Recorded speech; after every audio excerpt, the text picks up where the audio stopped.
الله السميع العليم من الشيطان الرجيم بسم الله الرحمن الرحيم والصلاة والسلام على أشرف المرسلين سيدنا محمد وعلى آله وصحبه أجمعين السلام عليكم ورحمة الله وبركاته. C'est un plaisir pour moi de vous retrouver dans cette émission. Nous avons beaucoup parlé des différentes dimensions de la connaissance en islam, ce qui est lié aux sciences islamiques, au savoir, au pluriel, tous les domaines du savoir, en mettant en évidence la distinction entre et la relation qu'il doit y avoir entre les savoirs. Ce que nous allons traiter, ce dont nous allons parler aujourd'hui, c'est cette relation entre la foi, la voie d'abord, la foi et puis les objectifs. Parce que il y a de ce point de vue une compréhension de différentes dimensions en islam. Et vraiment pour toute femme, pour tout homme qui dit la ilaha illallah, qui dit et qui témoigne, dit il n'y a de Dieu que Dieu et que Muhammad salam, Rasulullah, c'est-à-dire que c'est l'envoyé, cette compréhension du message, il faut que d'abord nous ayons des bases solides sur notre compréhension du monde. D'abord, de quoi parlons-nous quand nous parlons de la voie? Allah a dit, nous t'avons mis dans sharia au sens étymologique, c'est le chemin qui mène à la source d'eau. C'est-à-dire, nous t'avons mis sur une voie, suis-la. Et en fait, c'est bien de cela qu'il s'agit. Le Coran, le Coran al-Karim, le Coran, le texte révélé, puis le prophète sont venus pour nous montrer une voie, c'est-à-dire une voie, ça c'est le Coran, une révélation qui nous mène vers quelque chose, qui nous mène vers une compréhension et en même temps un agir. Et comment va-t-on comprendre? Le message nous donne le paysage et celui qui va nous faire marcher dans ce paysage, avancer, être notre modèle, c'est le prophète laqad kana lakum fi rasulillahi uswatun hasana. Il y a effectivement dans le prophète, dans le messager, le meilleur des modèles pour vous. Donc, il y a, et avec cette dimension, l'iman yarjullah, c'est-à-dire celui qui espère Dieu, wal yawm al-akhir, c'est-à-dire et le jour du jugement dernier. Donc, il y a ici une compréhension d'un message, et ce message, il est une voie à suivre. La voie à suivre. Et la voie à suivre, elle est comprendre le texte et comprendre sa traduction par la vie du prophète et comprendre comment on doit vivre et agir. Souvent, on dit d'ailleurs dans notre compréhension de l'islam, il s'agit ici d'un mode de vie plus que d'une religion. En fait, c'est encore beaucoup plus que ça. Et le mode de vie ne suffit pas, parce qu'on veut dire par le mode de vie que ça touche tous les éléments de notre vie. En fait, la voie, elle va déterminer chez nous une conception de la mort et une conception de la vie. C'est pour ça que quand on comprend la conception de la mort, c'est important. Pourquoi? C'est-à-dire, si vous avez envie de vous rencontrer quelqu'un et vous avez envie de connaître sa conception de la vie et comment elle ou il perçoit la vie, eh bien, posez-lui la question de savoir comment elle ou il comprend la mort. Dans le hadith de Surat al-Mulk, quand Allah nous dit « Alladhi khalaqa al-mawta wal-haya », c'est-à-dire celui qui a créé la mort et la vie, il met la mort avant la vie, comme si, pour nous faire comprendre d'abord qu'il y a cette idée du test de la mort en tant que telle, de la mort qui a précédé la vie. Nous n'étions rien avant d'être et nous serons, et puis nous ne serons plus. Et puis il y a cette notion intellectuellement, ce qui frappe, c'est effectivement le fait que si vous regardez votre vie en face, ce qui doit être la première et au fond la seule certitude, c'est qu'elle a un terme. C'est la seule vérité et c'est pour ça qu'un jour, dans la formulation du Coran, el yaqin, c'est la dimension de la reconnaissance de la certitude. Et la certitude, c'est que la vie a une fin. La vie va s'arrêter. Cette conception de la mort et de cette conception de la vie est très importante. C'est notre voie. Et c'est à partir de cela que nous comprenons notre relation à Dieu. Et il nous le dit d'ailleurs très très vite dans les dernières sourates du Coran qui sont les premières révélées. Qu'est-ce qu'il prend comme image? L'image de la terre sèche où il y a de l'eau qui vient et qui redonne naissance en disant voilà, vous allez mourir mais vous allez revenir. Et notre conception de la mort, elle est celle-ci. Elle est que la vie avec un petit V, cette vie, notre vie n'est pas la vie. Il y a une autre vie au-delà de la vie. Il y a un jour du jugement dernier, il y a un retour vers Dieu. Il y a la compréhension que notre vie, c'est ce chemin, cette voie entre inna lillahi, à Dieu nous appartenons, wa inna ilayhi raji'un, c'est à lui que nous retournons. Cette vision-là, c'est une vision d'un chemin qui est en fait un retour. Nous partons, nous allons avec notre foi en comprenant que nous avons une dignité et que notre dignité, وَلَقَدْ كَرَّمْنَا بَنِي آدَمَ, cette dignité, elle va être une dignité qu'il va falloir, de ce point de vue-là, retenir, reconnaître et préserver.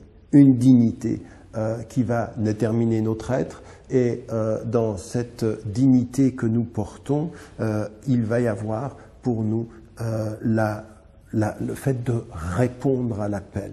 De répondre à l'appel de Dieu. Ya ayyuhalladhina amanu stajibu lillahi wa lirrasul. Ô vous qui portez la foi, répondez. Donc notre vision, elle est la dignité de notre être, la compréhension de notre intelligence, et dans le rappel, la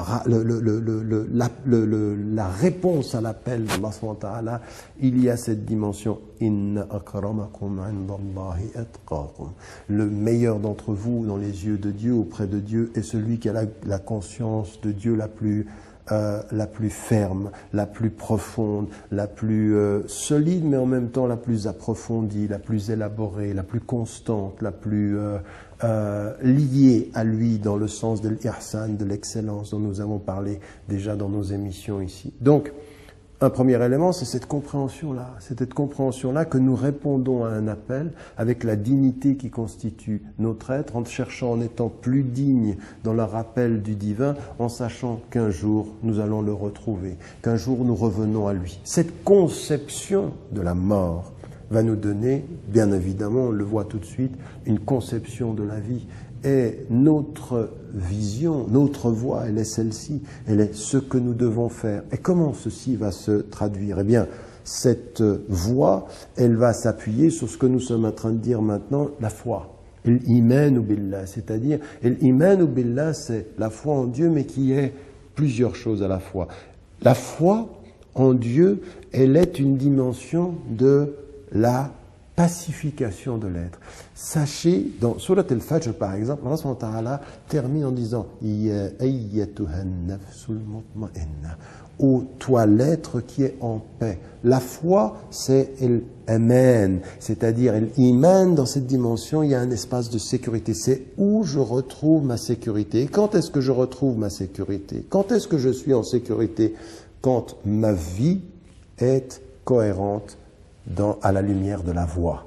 Quand ma vie répond à la voie, c'est-à-dire à la lumière de la voie, je suis un chemin, eh bien je trouve une paix intérieure. C'est-à-dire cette dimension de la foi qui est une paix. Mais ce n'est pas tout. Elle est aussi amen, c'est-à-dire un dépôt. Un dépôt de confiance, c'est-à-dire c'est quelque chose qui est un dépôt auquel nous devons répondre, une responsabilité. Allah subhanahu wa ta'ala, il dit dans le Coran qu'il a donné ce dépôt, il a été donné aux cieux, à la terre et aux montagnes. Ils l'ont refusé. Ils ont refusé ce dépôt, et qui est-ce qui le porte, ce dépôt? C'est le dépôt de la foi, c'est-à-dire une dimension de responsabilité. Alors, il y a la dignité, il y a le fait de comprendre cette foi qui cherche, et donc il y a une responsabilité de se réconcilier avec la vision, de chercher la paix intérieure dans l'acceptation de sa responsabilité. Et sa responsabilité, c'est d'être à la hauteur de ce dépôt. À la hauteur de ce dépôt qui est donné qui nous est donné par Allah subhanahu wa ta'ala. Donc là, on a une conception qui est maintenant, la voie va immédiatement donner un contour, une forme, un contenu, une densité à la foi. Parce que ça n'est pas simplement de répondre à l'appel d'Allah subhanahu wa ta'ala, il y a une dimension de reconnaissance dans la foi, il y a une dimension d'obéissance, et qu'Allah subhanahu wa ta'ala, il nous dit des choses et il ordonne certaines choses qu'il faut de ce point de vue-là connaître et reconnaître. C'est-à-dire la reconnaissance de Dieu va mettre en évidence qu'il y a la dimension aqimus salat, c'est-à-dire il faut prier, il faut jeûner, dans la foi, il y a cette dimension de la responsabilité, et la première des responsabilités de ma liberté, c'est de savoir quand je dois obéir à Dieu. C'est-à-dire, quand est-ce que j'obéis? Et j'obéis dans les éléments qui sont les éléments de ma pratique rituelle, de mon jeûne, de tout ce travail de purification que nous avons et qui fait partie de cette compréhension de la foi. Reconnaître Dieu, lui obéir, faire et se prendre en main quant aux responsabilités qui sont les nôtres, et de ce point de vue-là, dans l'obéissance, de reconnaître les limites, de reconnaître ce qui est révélé dans le Coran, el-ahkam. El-ahkam, c'est-à-dire, il y a des règles. Allah subhanahu wa ta'ala, il nous dit, votre conception de la mort, c'est que vous reviendrez à Dieu, et donc votre conception de la vie, c'est de savoir ce que vous devez faire dans cette vie pour vous préparer à revenir vers lui. Et ça veut dire gérer votre liberté en reconnaissant sa présence, en obéissant à ses ordres et à ses attentes, et en même temps, de ce point de vue-là, à respecter les règles. Parce que la voie, c'est ce qui va vous mener à lui, mais comment se dessine la voie?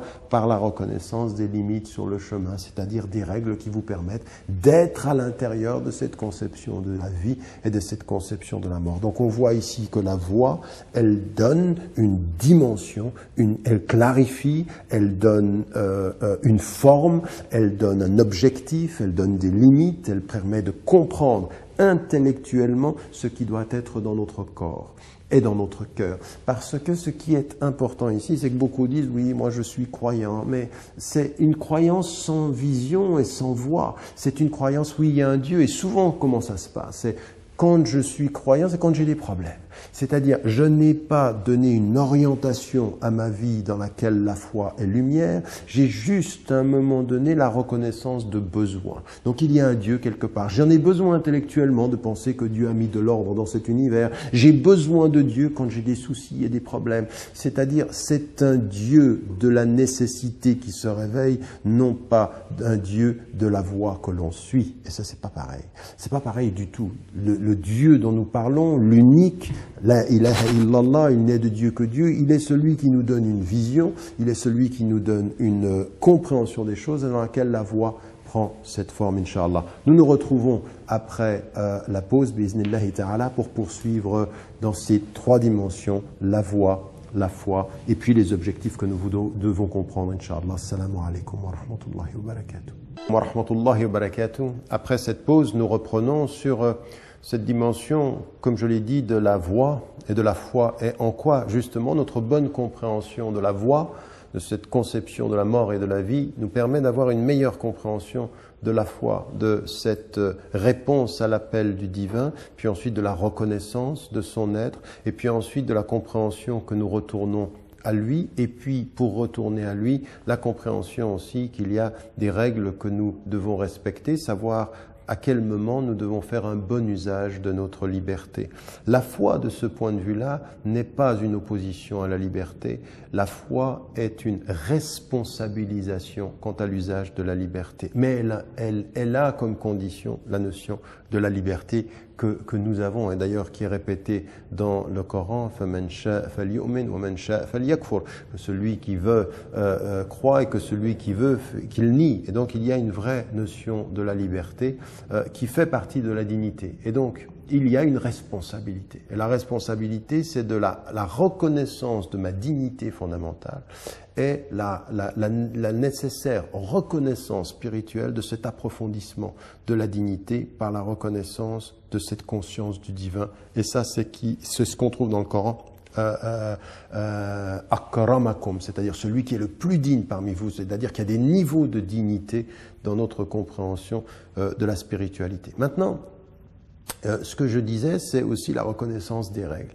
Et qu'il faut comprendre que cette voie, elle va aussi donner à la fois la reconnaissance qu'il y a des règles à respecter. Mais attention, la foi elle-même, la voie, c'est-à-dire cette orientation, elle a aussi un impact sur les règles. Pourquoi? Parce qu'il faut comprendre les règles à la lumière de la voie, et non pas comme ceci dans un absolu. Ils ont, de ce point de vue-là, des raisons, des objectifs. Et c'est ce que les savants, les fuqaha, c'est-à-dire les savants, ils se sont arrêtés à cela, pour essayer de comprendre quelles étaient justement, comment est-ce qu'il fallait gérer les règles. Est-ce que les règles sont à comprendre dans un absolu et sans comprendre quelle direction nous devons suivre, ou est-ce que nous devons avoir, de ce point de vue-là, le sens d'une direction? Alors, souvent, on parle aujourd'hui, dans la dimension de usul al-fiqh, des fondements du droit et de la jurisprudence, de l'école des maqasid, des maqasidiyun, c'est-à-dire ceux qui parlent des objectifs, comme si c'était quelque chose de complètement nouveau. Mais c'est pas vrai. En fait, même les fuqaha du départ, c'est-à-dire de la tradition classique, c'est-à-dire les premiers compagnons du prophète, puis ensuite les tabi'un, c'est-à-dire ceux qui les ont suivis, puis ensuite la grande période classique des savants, ont toujours pensé les règles à la lumière aussi de cette voie qui nous était donnée. Parce que c'est ce que dit Allah subhanahu wa ta'ala, لِكُلٍّ جَعَلْنَا مِنْكُمْ شِرْعَةً وَمِنْهَاجًا. À chacune des traditions, à chacune des religions, nous avons donné une voie et puis une méthodologie. Et la méthodologie se comprend à la lumière de cette voie, se comprend à la lumière de ce chemin que nous suivons. Ça, c'est très important. C'est très important que nous le comprenions de l'intérieur. Et donc, qu'est-ce qu'ils font, les fuqaha? Ils vont se poser la question d'un hukm, par exemple, c'est-à-dire une règle qu'il faut respecter. Comment est-ce qu'on va la comprendre? Eh bien, la première des choses que certains vont mettre en évidence, il dit « el-'illa », c'est-à-dire la raison d'être. Quelle est la raison d'être d'une règle? Pourquoi Allah subhanahu wa ta'ala nous dit « il faut faire ceci ». Alors, parfois, le Coran, il est très très clair quand il dit dans Surat Taha, par exemple, quand il est dit à Moussa, alayhi salam, à Moïse, wa aqimis salata li dhikri. Eh ben, l'élément, il est ici, c'est-à-dire accomplis la prière pour te souvenir de moi. Donc, là, c'est la prière, la raison d'être de la prière, c'est le souvenir d'Allah subhanahu wa ta'ala. C'est-à-dire le fait de se souvenir de lui, du dhikr en tant que tel.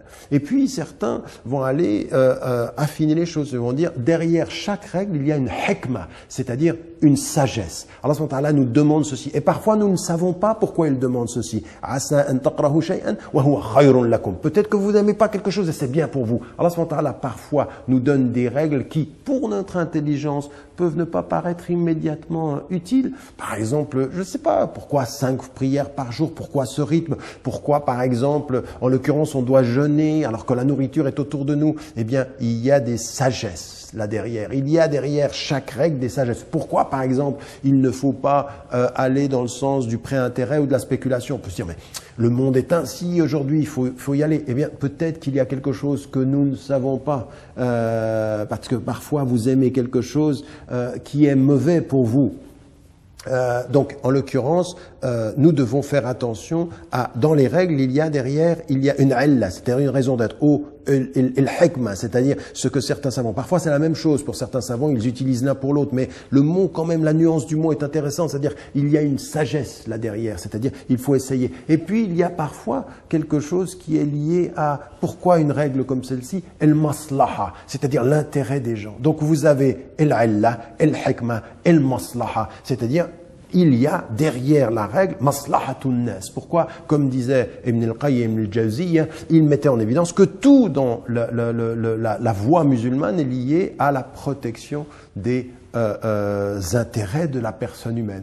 Dans la nouvelle catégorisation que j'avais même proposée dans le livre La réforme radicale, l'Islah al-Jazri, il y avait cette idée que avec din, la notion du din, ce qui était protégé en islam, c'est maslahat an-nas, c'est-à-dire l'intérêt des gens et l'intérêt de l'individu et de la collectivité. Et donc, les savants mettent en évidence, quand ils vont chercher les règles, donc comment la voie va façonner la foi qui va nous faire comprendre les règles dans la voie, eh bien, c'est de nous dire, il y a la raison d'être, il y a la sagesse et il y a l'intérêt de la communauté, le bien-être de la collectivité, parce que ça c'est très très important. Souvent nous oublions de parler de ceci.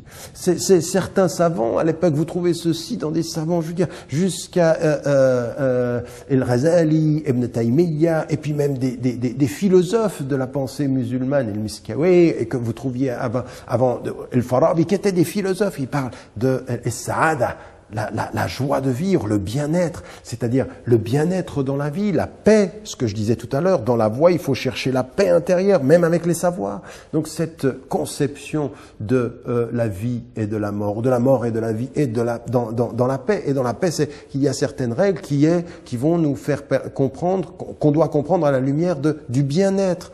Et il faut parler de ceci. Aujourd'hui, beaucoup de musulmanes et musulmans respectent les règles, mais ils sont dans le mal-être, ils sont dans la culpabilité en permanence, ils sont en train de se regarder dans la faute, et comme si Allah subhanahu wa ta'ala ne voyait que leur faute. Ils en ont oublié la dimension que n'oublie pas ta part dans la vie de ce monde. Donc il faut s'engager de ce point de vue-là à comprendre les règles à la lumière de cette conception, et cette conception, c'est le bien-être. Le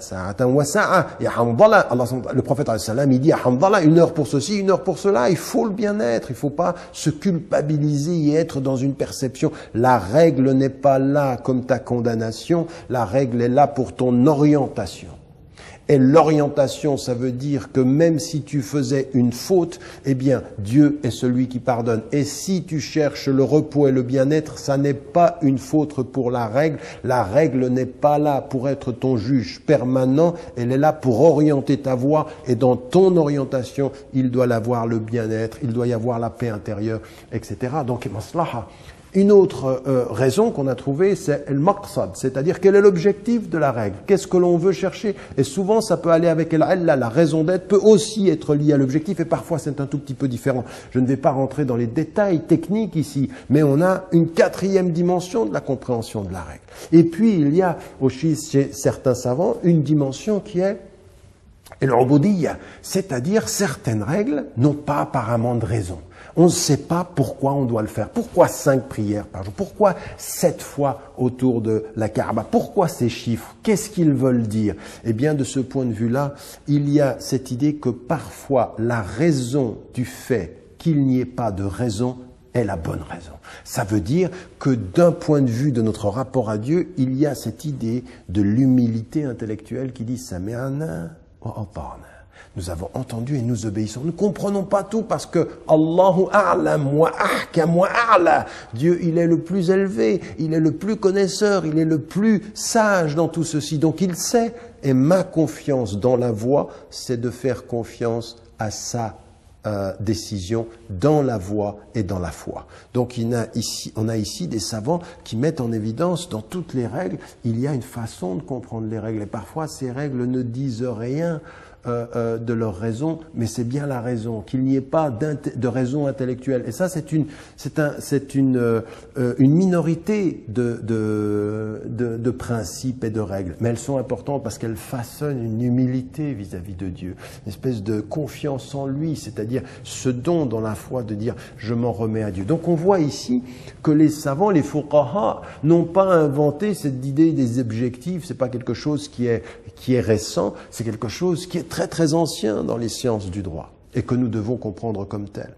Et ça veut dire de ce point de vue-là que, à la lumière de la voie, nous comprenons le sens que aura l'iman, la foi, cette dimension de l'aman, c'est-à-dire cette dimension de l'espace de sécurité, et l'amana, cette dimension du dépôt que nous avons de notre responsabilité. Et notre responsabilité, c'est de comprendre aussi nos règles. Voilà notre responsabilité.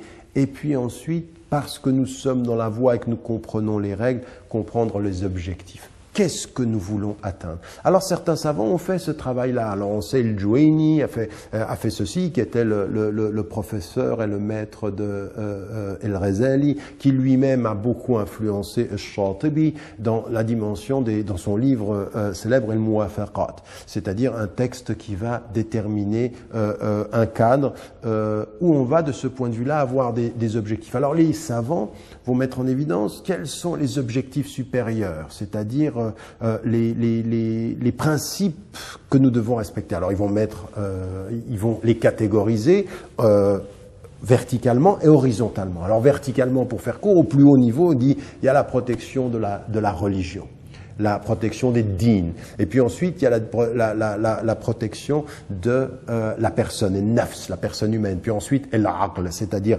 l'intelligence, l'intellect. Et puis ensuite, el-amwal, c'est-à-dire les biens. Et non, avant ceci, el-nas, c'est-à-dire la famille, les liens de parenté. Puis ensuite, les biens, el-amwal. Donc on a ceci. El-Qarafi, qui est un savant qui vient après, et va dire, on peut ajouter el-ard, c'est-à-dire el-karama, justement, on doit protéger ceci. Et donc il y a cette idée qu'il y a des objectifs. Donc la voie, elle est cette façon de comprendre notre foi et de comprendre les règles dans la voie pour essayer d'atteindre les objectifs qui sont la protection de la religion, de la personne humaine, de l'intellect, des relations de famille et même de la dimension de nos biens. Mais c'est pas tout. Aujourd'hui, il faut qu'on continue avec la complexification des savoirs, avec tout ce qui nous est venu de savoir. Aujourd'hui, il faut que nous développions des objectifs spécifiques dans les différents domaines. On ne peut pas s'en tenir à ces 4 éléments. Il faut que nous travaillions, musulmans, à comprendre que les objectifs, par exemple dans la médecine, dans les sciences appliquées, dans les sciences expérimentales, sont beaucoup plus élaborés que ceci. Il faut que nous travaillions à déterminer des objectifs spécifiques, des objectifs éthiques, à la lumière de la voie, dans la compréhension de la foi, dans la volonté de réaliser nos objectifs. Vision, application et objectifs doivent être partie de notre méthodologie, Inch'Allah. Voilà une introduction à ces dimensions-là. Il faut continuer ce travail de réflexion ensemble et chacun dans son domaine, Inch'Allah. Je vous retrouve la semaine prochaine. Vous pouvez nous retrouver sur la page Facebook. Vous pouvez nous retrouver officielle, qui est la mienne et celle de la chaîne Iqra, et vous pouvez également me retrouver sur mon site et poser les questions que vous voulez, bi'iznillahi ta'ala. Wassalamu alaikum wa rahmatullahi wa barakatuh.